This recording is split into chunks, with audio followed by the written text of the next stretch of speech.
좀 이 탑은 굉장히 또 잘 만들어진 탑입니다. 이 탑은 직지사에 있는 탑들이죠. 원래 직지사에 있는 탑은 직지사에 있는 것이 아니라 저기 그 경상북도 거기 문경세제 넘어간 무슨 문경에서 옮겨온 겁니다. 문경에서 옮겨온 건데, 예, 그래서 탑들이 비교적 괜찮은데 이 탑은 또 특징이 뭐냐? 어떠냐? 중부권에서는 신라에서는 기단이 2층 기단인데 한 층으로 기단이 줄어버려요. 한 층만 나오는 기단이 그냥 한 층이고 바로 바닥입니다. 이런 탑들이 나와요. 지금 저기 간송미술관에 있는 그것도 마찬가지고 기단이 한 층밖에 없어요. 이런 탑도 이제 나오게 됩니다. 저 강원도 춘천쯤 갔더니 또 이렇게 생긴 춘천식의 또 탑이 나오죠. 여기 또 역시 부처님 방석, 연꽃 방석이 또 들어가게 되죠. 좀 더 가까이서 본 모습이고요. 방석돌이 삽입된 이러한 춘천의 탑입니다. 또 김천에 가면 김천에 청암사라는 절이 있습니다. 청암사에 가면은 또 그 청암사에 이건 신라 쪽이니까 신라 탑을 본떠서 만들었는데 몸체가 아주 가냘픈 이런 탑들이 나옵니다. 옆에서 좀 더 가까이 가서 본 모습이고요.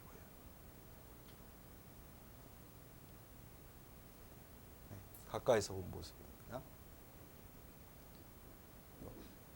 전라도 옥구에 가면은 거기에 발산리 5층 탑인데 지금 층이 하나가 없어졌습니다. 없어졌는데 역시 이것도 그 고려시대 탑이죠. 광주에 있는 서호층 석탑. 그야말로 탑을 보면은 이 각양각색의 탑들이 나옵니다. 신라 탑을 본뜨긴 했지만 어딘가 좀 그 균형 자체가 조금 일그러지고 좀 길어지고 그런 탑들이 나옵니다. 그런가 하면 한번 방석을 넣었더니 이제 층마다 한 번씩 다 껴보는 이런 탑이 나옵니다. 이것이 홍제동 5층 석탑이고 지금은 국립중앙박물관에 가 있습니다.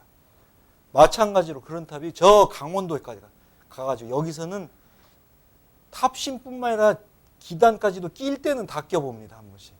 그래서 이런 삽입, 그 방석을 어디까지 낄 수 있는지 다 껴보는 이런 탑. 여기까지 만들고 이제 안 만들죠. 한번 다 껴보고는. 그런가 하면은 그 신라가 망해가면서 새로운 모델이 안 나와요. 또 고려가 또 100년 동안 이렇게 가면서 새로운 모델이 안 나오니까 따라서 만들 탑이 없어져요. 그러니까 예전에 향수가 다시 새로 살아나는 겁니다. 예를 들면 여러분들이 젊었을 때 노래 불렀는데 장가하고 나서부터는 도대체 신곡이 안 나온단 말이에요. 신곡이. 그렇다고 요즘 와서 신곡이 나오는데 애들 그 랩 따라 부르려면 숨 넘어갈 것 같고 그러니까 이것도 안 되고 저것도 안 되니까는 어떤 경우냐. 과거에 우리가 젊었을 때 불던 노래로 돌아가는 거예요. 조용필 노래라든가 과요 무대로 돌아가는 거죠. 그래서 옛날 백제의 향수가 어린 탑이 백제 지역에서 다시 나오는 거예요. 백제 정림사 5층 탑을 보고 이 판판한 지붕 이걸 가지고 익산 미륵사지 왕국리사지 그 탑이 다시 나오는 거예요. 조금 더 나가냐 더 또 그걸 본떠서 또 저기 그 서천에 보면은 또 장아리 옷 탑이 또 나오고 이제는 그걸 더 모던하게 완전히 상징적으로 정읍 은선리 가면은 이와 같은 현대적인 탑이 나와버려요. 지붕이. 또 한강 이북 지방에서는 고구려의 옛날에 그 팔각 목탑 그 향수가 나와가지고 이런 다각 다층 석탑이 만들어져요. 그래서 이런 육각탑이 나오고 지금은 일본에 건너가서 오쿠라 콜렉션 앞에 서 있지만 고려 개성 윤리사에서 가져간 탑. 부처님 대좌 그 위에다가 팔각의 탑을 진 올린 이런 다각 다층 탑이 나와요. 그 중에 대표적인 탑 하나가 우리 남한에 있는데 바로 월정사 8각 9층 석탑이에요. 다각 다층 석탑 중에서 가장 예술적으로 솜씨가 뛰어난 탑이 이 탑이라 해서 이것이 국보로 지금 지정되어 있습니다. 더군다나 여기에 있는 상륜부는 금속과 돌을 같이 한데 어울려 가지고 만든 유일한 상륜이에요. 우리나라에 하나밖에 없는 상륜부예요. 이렇게 멋지게 디자인이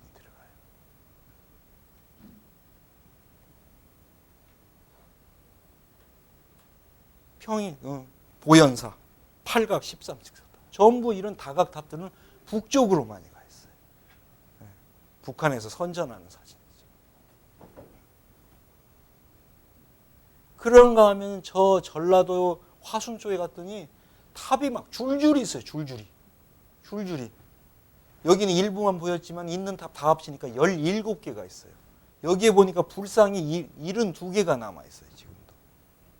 이렇게 생겼어요. 막 탑이 줄줄이 있고 옆에 불상이 막 뭐 줄줄이 있고, 그래서 뭐 천불천탑이 있었던 가람이라 하고 또 민중의 탑이라고 그러고, 여기 와불이 있어가지고 뭐 일으켜 세우려다 못 세웠다 그러고, KBS 역사 스페셜에서는 이 탑들이 하늘의 별자리를 따라가지고 땅에다가 그걸 만들었다고 하기도 하고.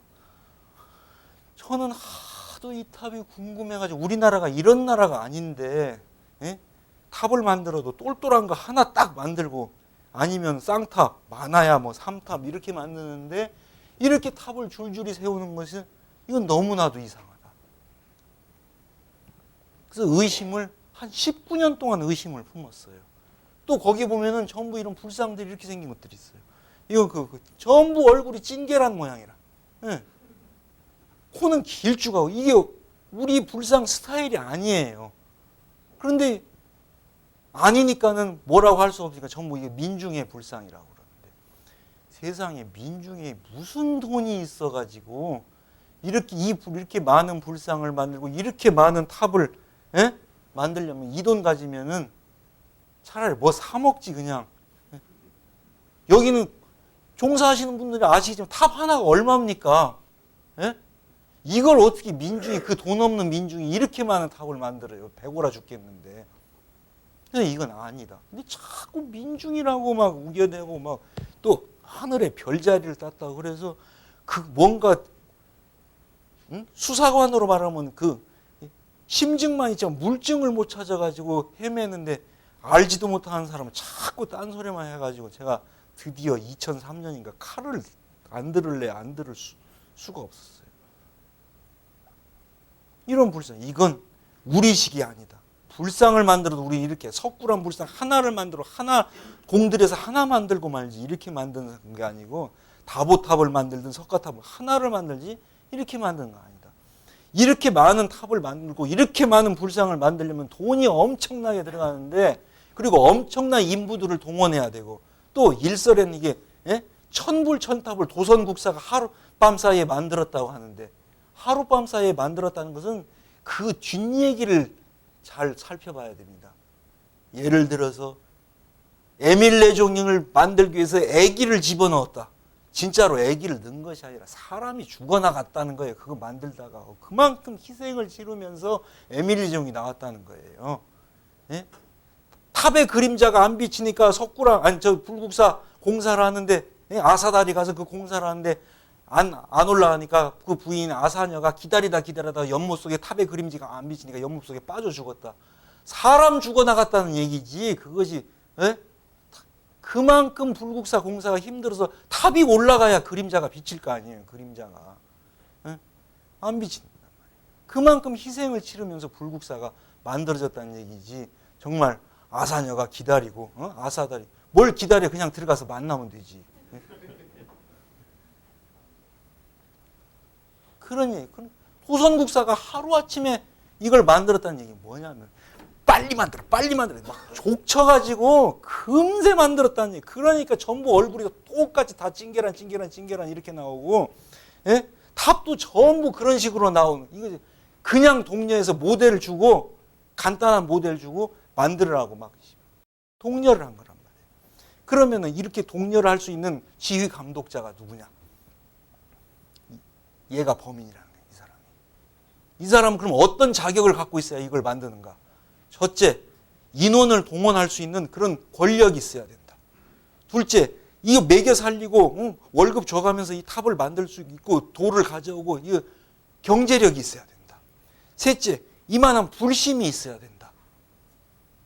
넷째, 또 이만큼 불교에 대해서 애착과 그런 불교에 대한 그런 뭔가 나름대로의 자기 나름대로 주관이 있어야 된다. 단 이것은 우리식이 아니라 딴식이니까 우리 불교에 대해서 상당히 무식한 사람이 만들었다. 돈은 있고 권력이 있고 뭔 있어도 무식한 사람이 만들었다. 이런 네 가지 조건을 가지고 접근해. 그러면 그런 접근에 들어가는 사람을 몽땅 골라봤을 때 범인 대상으로 올려봤을 적에 제일 먼저 왕실이 올라. 제일 힘 있고 돈 있고 불교 국가고 그러니까. 무식하냐? 안 무식하다 이거예요. 그 다음에 올라. 불교 종단. 돈 있고 힘 있고 중들 동원할 수 있고 석공 동원할 수 있고 시주돈 받을 수 있고 다 할 수 있어요. 무식하냐? 안 무식해요. 그 다음에 할 수 있는 사람. 지방의 전라도 관리. 지방 사람들 다 세금 걷고 뭐하고 할 수 있고 인원 동원할 수 있고 석공 동원할 수 있고 돌 끊어올 수 있고 무식하냐? 안 무식하다 이거예요. 그 다음에 할 수 있는 사람. 군벌. 군대 동원할 수 있고 다 석공 동원할 수 있고 물자 동원할 수 있고 무식하냐? 그렇다. 이렇게 나올 수 있단 말이에요. 응? 그러면 이건 군대를 동원해서 만든 거예요.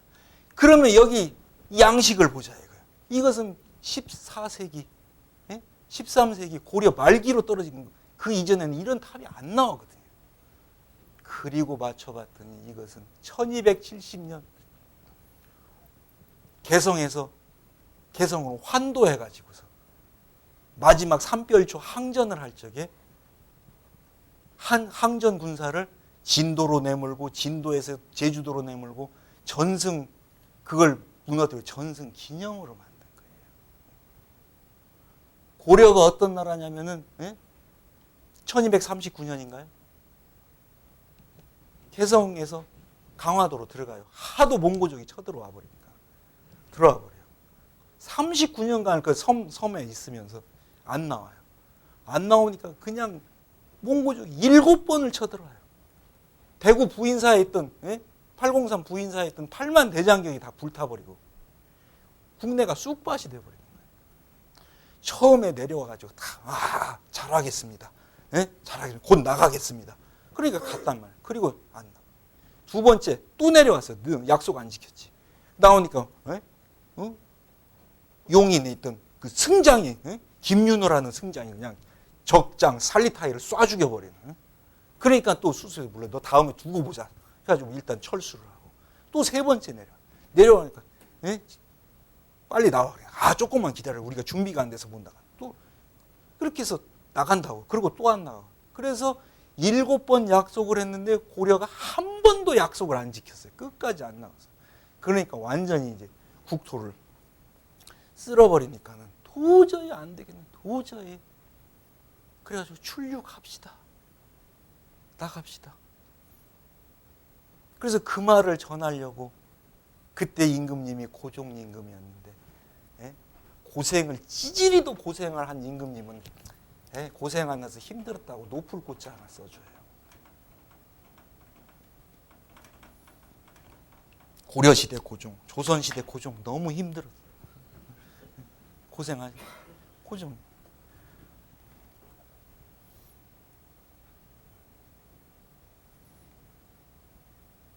고종 임금이 되기 전에 이 사람 이름이 뭐였냐면 태자 전이었어요. 아니 참 고종 임금의 왕자가 태자 전이라는 사람, 왕자 아들이 있어요. 고종 임금이 힘이 없고 늙고 먼 길 못 가니까 아들을 특명 정권 대사로 해가지고 편지를 써가지고 보내요. 몽고로 원나라로 보내. 그때 원나라의 수도가 어디냐면 지금의 북경, 당시엔 칸발리크라고 불렀는데 그 대도로 보냈어요. 참 압록강을 건너서 말을 타고 걷고 걸어가지고 도착을 해요. 몇 달 만에 도착을 했으니 북경에 한 2-3달 만에 도착을 해가지고 아버지 편지 전해주러 갔더니 황제, 당시에 그 황제는 쿠빌라이 황제는 쿠빌라이 칸은 출장을 가버렸어요. 남쪽으로 원정을 떠났어요. 이를테면 뭐 상해라든가 이쪽 남경이라든가 원정을 떠나 없어요. 그래서 어디 갔냐고 물어가지고 또 다시 거기서 또 말을 타고 또 몇 달을 걸려서 내려갔어요. 그래가지고 그래서 쿠필라이를 만나요. 만나서 편지를 딱 전해줘요. 이 편지 한번 읽어줘. 알았노라. 가서 기다리고 있어. 좋은 소식이 있을 것이다. 그래가지고 답신도 못 잡고 구두로 말만 듣고 또 몇 달을 걸어서 국내로 돌아왔더니 고종 임금님은 그 사이에 돌아가시고 없어.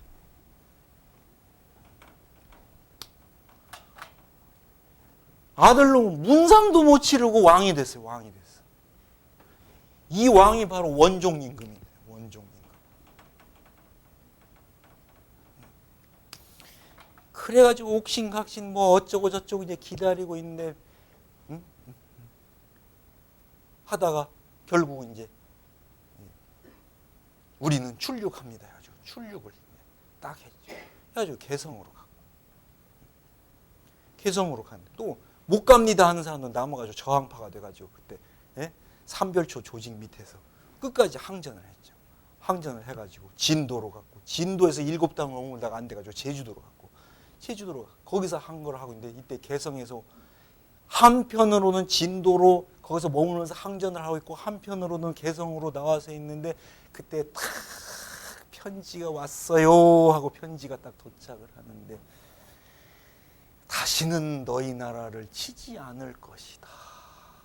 이제는 마음 놓고 있어라. 이것은 황제의 크나큰 은혜이니 그대들은 그 은혜를 잊지 말 것이다. 그리고 그 은혜를 보답하는 의미에서 다음 황제가 지시하는 말을 따라야 할 것이니라.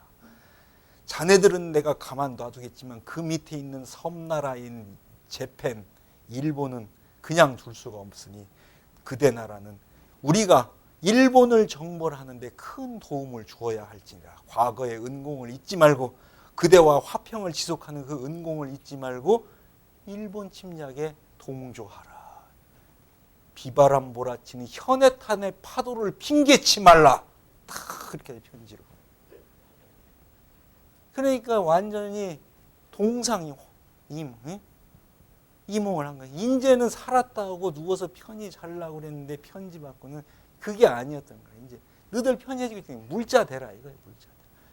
그래가지고 그때 그 물자를 안면도에 소나무 다 비고 강진에 소나무 비고 그 황해도 소나무 베가지고 배를 막 수천 척을 만들어가지고 정부 마산 하포에 집결시켜가지고 1차 원정, 2차 원정 떠났는데 하필이면 여름철에 떠나서 태풍을 만나가지고 제대로 싸움도 못하고 그냥 전몰하고 몰살하고 겨우 목숨만 살아서 돌아오고 이렇게 됐어요.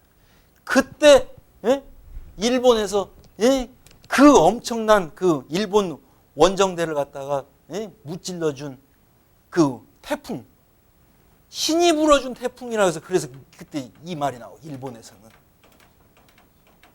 이름하여 가미까제. 그래서 나중에 미 함대 공격하는 공군 그 비행기 그 돌격대도 가미까제라고 부르지. 또 한 번 신풍이 불어달라 이거죠. 이렇게 어지러운 세상이었어요. 이렇게. 그래서 제주도까지 가서 이 사람들을 물리쳤는데 그러면 주둔지가 있어야 될 거예요. 그 거점이 화순이었단 말이에요. 화순 나주.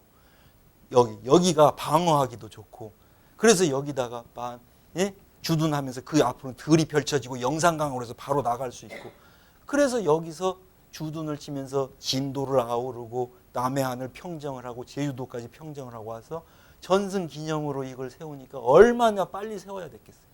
그러니까 그때 참가했던 장수는 고려의 김방경이라는 사람하고 몽고의 장수 흔도 홀돈이라는 사람하고 했는데 몽고식으로 모델을 그려줬을 거 아니에요. 그러니까 몽골실에 불상, 탑의 문양 이런 것들이 나타날 수밖에 없어요. 이게 어떻게 와불이에요? 저 앉아있잖아요. 이건 앉은 차례죠. 아니. 여기는 서 있는 걸로 있잖아요. 서 있는 거. 돌이 이렇게 생겼으니까 그렇게밖에 조각을 할 수밖에 없어요. 이렇게 생겼으니까. 여기가 더 아래쪽으로 기울었는데, 예? 탑에 X자 모양이, 방앗간 모양이 나타나요. 어떻게 우리 탑에 이런 물레방앗간 헛간에다 치는 이런, 또는 시골 모정에 있는 X자를 탑에다 치느냐. 안 된단 말이에요, 이건. 다이아몬드, 비스켓 모양의 꽃이 그려져 있어요. 탑 갖고 장난을 하고 있어요, 지금. 이렇게만 돼, 이렇게. 지붕 밑에다가도 누비입을 막 주름 잡듯이 이렇게 지붕 밑도 잡아. 이거 우리식이 아니에요. 탑 전체 꼴은 우리식인데 탑 자체는 우리식이 아니라 그 문양은. 이건 필시 그런 오다가 떨어져, 명령이 떨어졌기 때문에 어쩔 수 없이 하는 거죠. 고려의 석공들을 전부 징발을 해가지고서 만드니까 탑골은 고려식으로 나오죠. 그렇지만 문양은 지시를 했으니까 전혀 의도된 바가 없는 문양이 나오는 거죠. 호떡같이 생긴 탑들이 나와요. 보도 듣도 마치 요강을 쌓아놓은 같은 이런 탑도 나와요. 이게 민중이 탑이면 무슨 민중이 화순에만 살았어요. 강릉에도 살고 서울도 살고 이런 탑들이 곳곳에 나타나야지 왜 거기만 나타나냐 이거예요. 아니다 이건 틀림없이 몽골의 지시를 받아서 고려의 석공들이 징발되는 한이 서린 탑이다. 이런 문양이 도대체 우리 탑에 왜 나오냐 이거예요. 왜? 몽골을 내가 그래서 19년 만에 몽골을 가봤더니 몽골 사람이 비고자 하는 베갯모가 이렇게 생겨버렸어요. 다이아몬드. 진짜.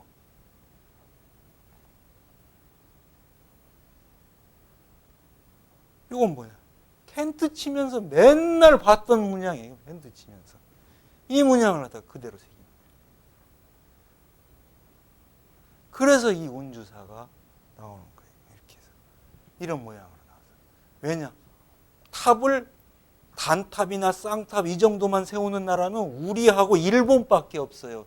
중국에서도 일부 그렇게 하지만 중국은 또 다탑을 많이 세우고 그 나머지 인도, 동남아시아, 티베트 할 것이 전부 줄줄이 다탑을 세우는 이렇게 탑을 세워버리는 이런 나라들이에요. 이렇게.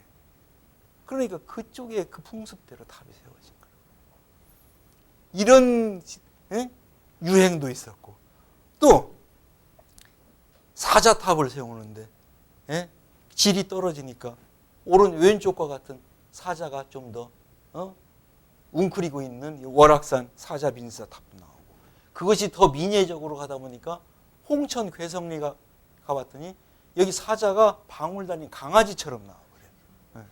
민예적으로 나와요. 민예적으로 가다 보면 이렇게 재미있는 해학적이라고 그러죠. 이런 것들도 많이 나오죠. 그러면서 하나같이 방석은 다 올려놨으니까. 한번 신라에서 나온 것들이 이렇게 고려까지. 선산 도리사에 가면 제단형 탑이 나와요. 그 먼저 원래 우리 돌아도 돌단을 쌓고 거기다가 제사를 지내던 또 아닌 왕릉의 무슨 장군총 같은 석단처럼 생긴 이런 탑이 나와요. 그러니까 뭐든지 시간이 오래 가고 보급이 많이 되면은 원래로 돌아가네요. 원래. 여러분들이 한글을 보세요. 훈민정음 창제해가지고 쫙 북글씨체로 변하고 와가지고서 지금 학생들이 쓰는 한글을 보면 처음 나왔던 고딕식 한글을 쓰고 있는 처음으로 돌아가게 돼 있어요. 뭐든지 몸에 배면은 처음으로 돌아가세요. 신랑 신부 결혼해서 처음에는 부모한테 잘하고 남편한테 잘하고 또 마누라한테 잘하죠. 오래되다 보면은 그 다음부터는 이제 서로 막 방구도 끼고 막 원래 성질이 나오게 돼 있어요. 원래 뭐든지 원래 그래서 그렇게 돌아가는 거예요. 또 진도에 갔더니 화순 그쪽 전라도 영향을 받고 이렇게 길쭉한 탑들이 또 나오고 있고 이렇게 지방마다 전부 서로 다양한 탑들이 나오고 있고 그다음에 저기 월남사 강진 월남사 이런 탑들이 나오고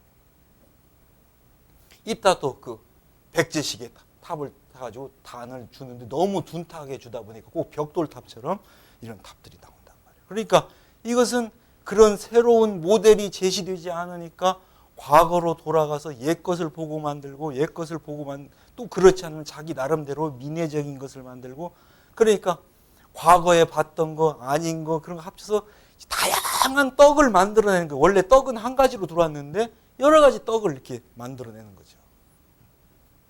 그래서 이처럼 다양한 탑들이 고려에서는 만들어지고, 그 또 배후에 어떤 환경이 있었느냐. 몽골 지배가 있었어요. 우리가 일제 지배에 들어가면 일본 외색이 막 비자 없이 들어오잖아요. 몽골 지배가 중국 대륙 것들이 막 들어오죠. 그 중에 하나가 마곡사 탑이에요. 그래서 지붕이 막 너무 과장되게 휘어버리는 이런 탑이 나오고, 꼭대기 상륜부가 티베트 라마 탑처럼 나오는 거죠. 이런 식으로 나와요.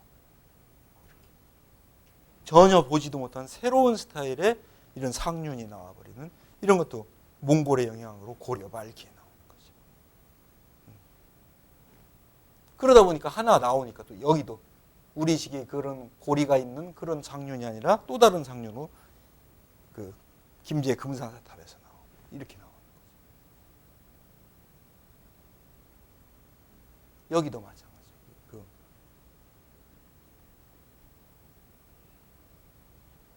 부조가 있지만 훨씬 고려시대 부조는 많이 거칠어진다는 거. 네. 또 고려시대 말기 신륵사 여기 보면은 전탑이 있는데 여기 상륜도 마찬가지고, 이 전탑의 모양도 지붕이 굉장히 특이한 모습을 하고 있고, 이런 것들이 전부 그만큼 시대적인 것을 반영을 하는 거죠. 고려시대 말기에 들어와서 다양한 것들을 보고 듣게 되고, 비록 우리가 살기는 어려웠지만 보았던 것은 많았기 때문에 이렇게 다양한 탑들이 나오는 거죠. 일일이 전부 하나씩 여기다가 문양전을 박아놨어요. 고려.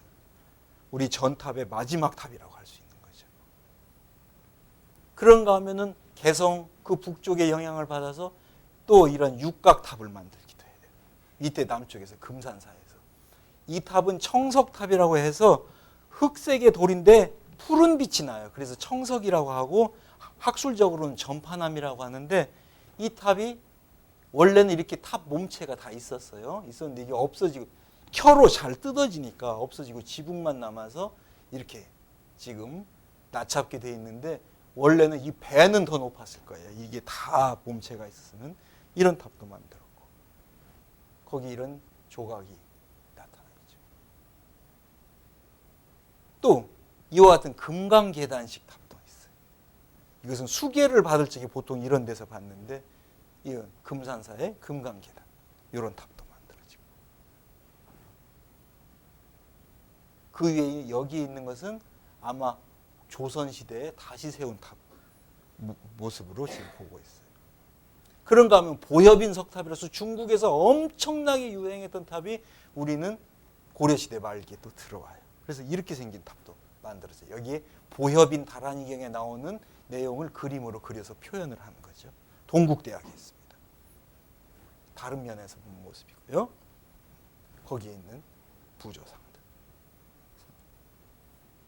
이와 같이 복숭아처럼 생긴 이런 탑들인데, 이것은 경상남도 울산에 있는 학성공원에 있는 바로 12진상이 돌아가는 이런 탑입니다.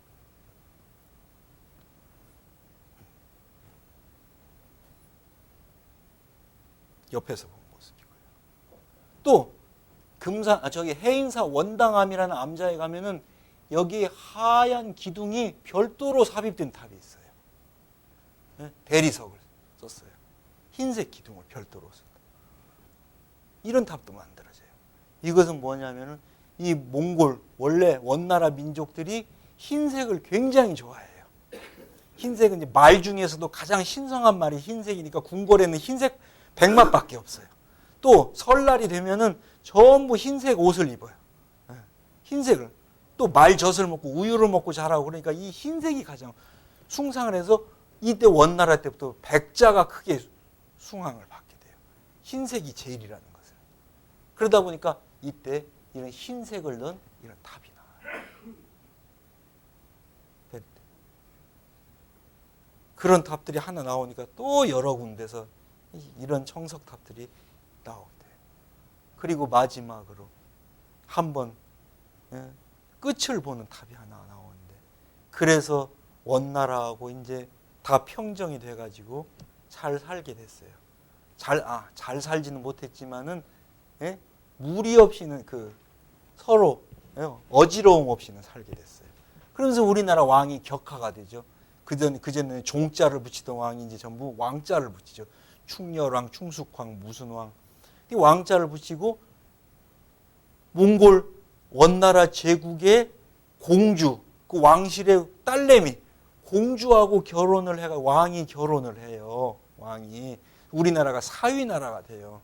그래서 꼼짝없이 원나라하고 말을 들어야 되는 그런 시간에 들어오니까 이때 친원파 세력, 그 다음에 몽골 왕실 세력 이런 거 등살에 우리가 이겨내지를 못해요.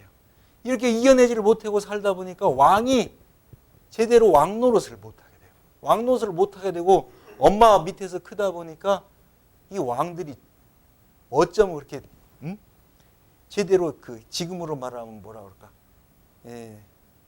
주체성이 없고 학구 정치력도 없고 그래가지고 이 충자들은 왕들은 대체로 칭찬할 만한 왕들이 없어요. 다 충렬왕 조금 잘하려고 그랬지만 안 됐지. 그 밑에 충수광 아들하고서 왕 가지고 싸워요. 왕 가지고 싸워요.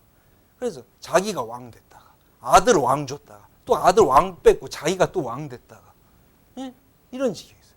오지도 않고 왕 발령만 받아도 들어오지도 않는 왕, 오지도 않고 만권당이라는 것에서 저 만주 쪽에서 그냥 있는 그런 왕이 있었고, 충선왕이 그런 왕이죠. 충선왕 들어오지도 않는 왕이 부임을 했는데 결제 받으려면 저 압록강 넘어가야 돼요.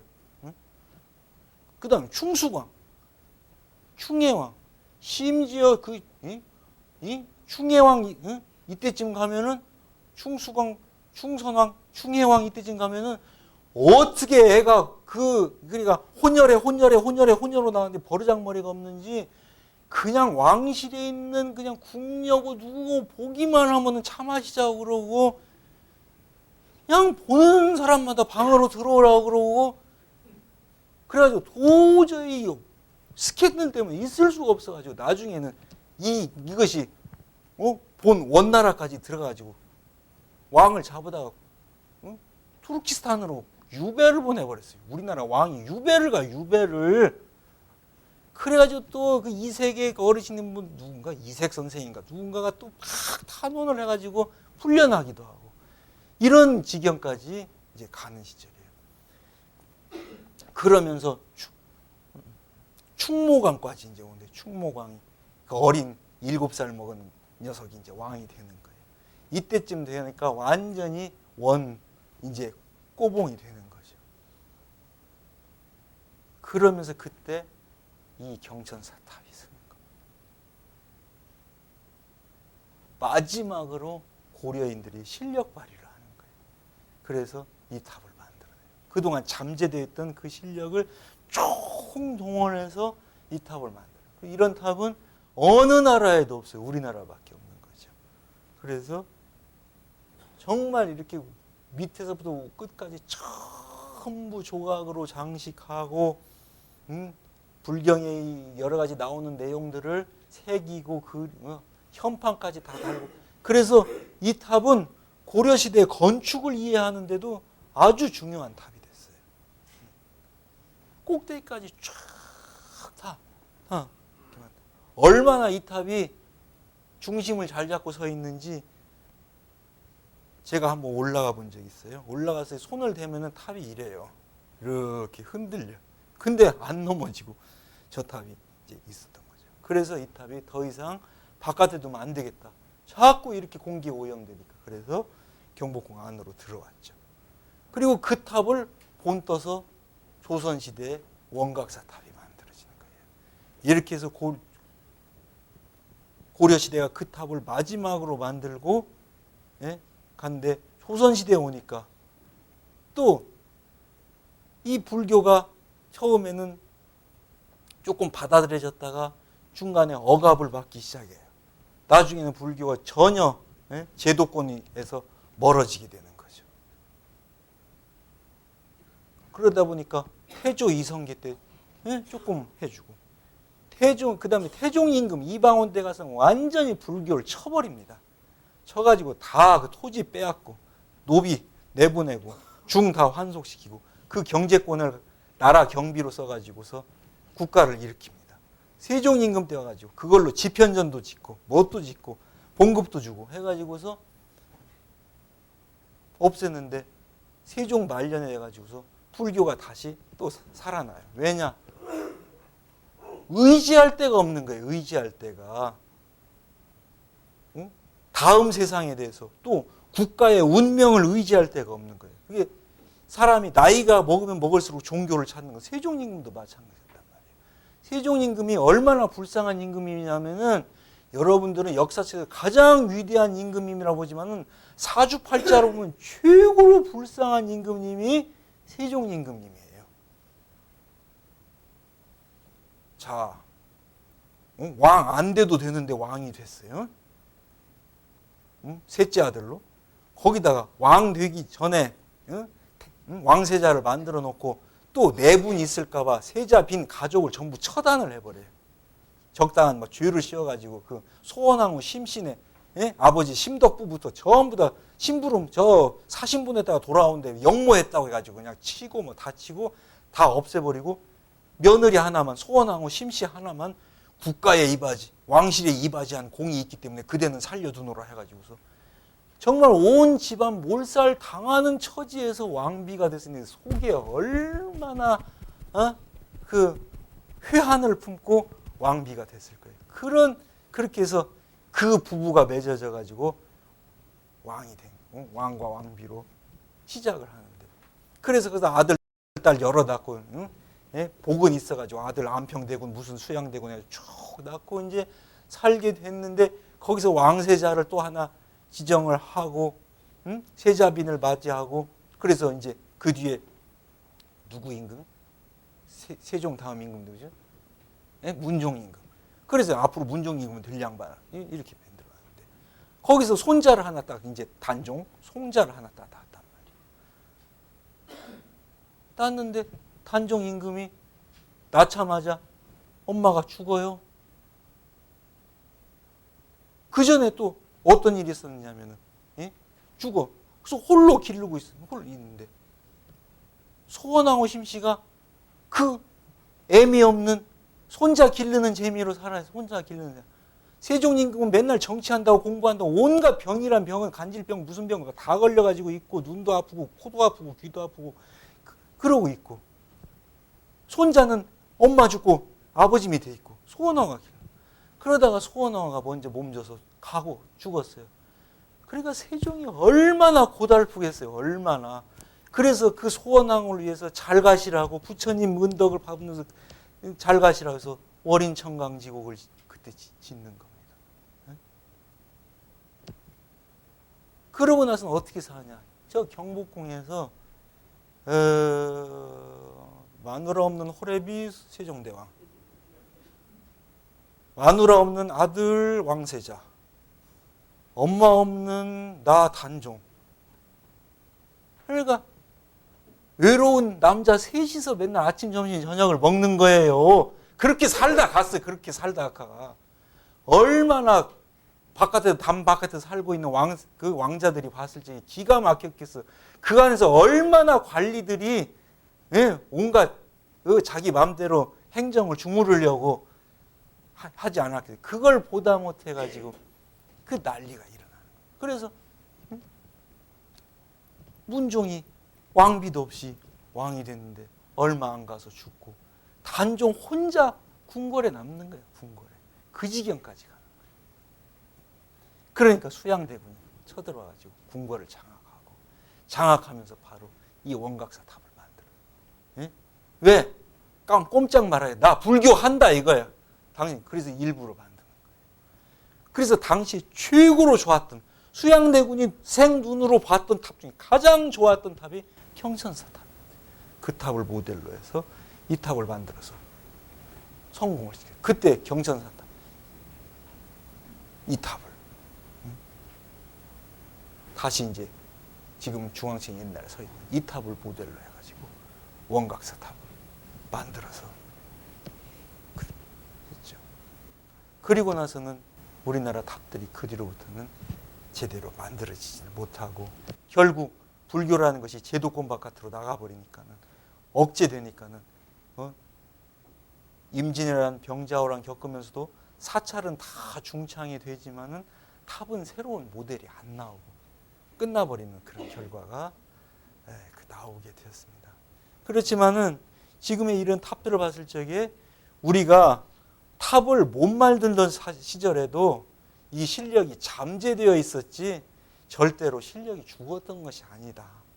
여러분들은 그걸 아셔야 되고 그만큼 이렇게 다양한 모델을 스스로 만들어내고 우리는 그만큼 처음에 얘기했던 대로 뭘 소화시키는 소화력이 굉장히 왕성해서 꿀꺽 삼켜버리고 소화시키면서 새로운 그 아이디어 생각해내고 이렇게 만들 수 있었다. 이런 것도 제가 한번 강조를 합니다. 그래서 이 시대에도 우리가 마음만 먹으면은 얼마든지 이런 전통을 가지고 새로운 실력 발휘를 해야 되는데 마음을 안 먹는 게 지금 탈이라 이거예요. 어떻게 마음을 먹어야 되느냐? 그러니까 왜 냉장고를 만드는데 문짝을 나무로 왜 못 만들어요? 문을 정말 향나무로 만들어서 냉장고 100만 원대 문짝 향나무 문짝 붙이면 200만 원 받을 수 있어요. 거기에 다이아몬드 붙이면 300만 원도 받을 수 있고 이렇게 머리를 쓰자 이거예요. 꼭 탑을 돌로 만들고 돌로 문틀을 만들어야 됩니다. 이제는 진짜로 향나무로 문틀을 만들어요. 진짜로 문틀로 리모컨 하면 문이 싹 열리는 탑을 왜 못 만들어? 왜 그런 석등을 못 만드느냐 이거예요. 예? 컴퓨터 이 마우스 향나무로 만들어봐. 도자기로 만들어봐. 예? 상감청자로 이거 만들어봐. 이거 10,000원이면서 상감청자 10만 원 줘도 다 사가 이거. 이런 조상들의 전통에서 아이디어가 수도 없이 나오는데 찾으려 하지 않고 마음이 다른 데가 있으니까 그렇지. 이 공부만 잘하면은 돈 벌어먹을 게 그냥 한두 가지가 아니에요. 제 생각에는. 그래서 여러분 저하고 같이 검토했던 이 짧은 시간이지만 이걸 다시 한번 염두에 두고 보면은 문양, 특징, 구성, 재료 이런 것에서 얼마든지 응용할 수 있는 새로운 것들이 나오니까 여러분 그런 걸 잘 살려서 돈 많이 버시고 성공하시기 바랍니다. 감사합니다.